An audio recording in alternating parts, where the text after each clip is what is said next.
This is Caesar 1.2.6.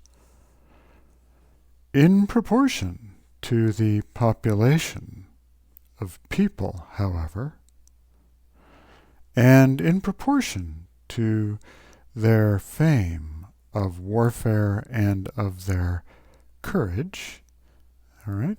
So this pro can often mean on behalf of, but in this case it's going to be in proportion, like saying prorated. And you can see in each case takes an ablative there, and then that ablative is modified by genitives there. All right.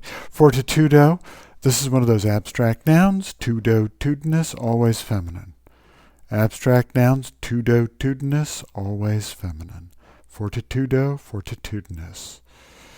So in proportion to all that, and this basically marks the end of the prepositional phrase there. They thought, okay, imperfect, and this is deponent. So it's got passive endings, active meanings. They thought that they had narrow territory. Okay, this is tricky.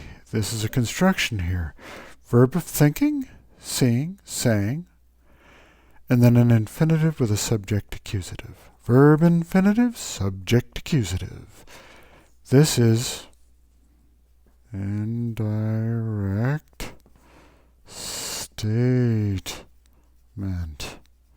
Okay? So if you really had a thought bubble about what they were saying, it would be, we have narrow territory. That would be in quotes, right? But instead, we've got it in an indirect statement. So that we have narrow, that they have narrow territory. Because the subject here is the same as the subject here. Say is called the reflexive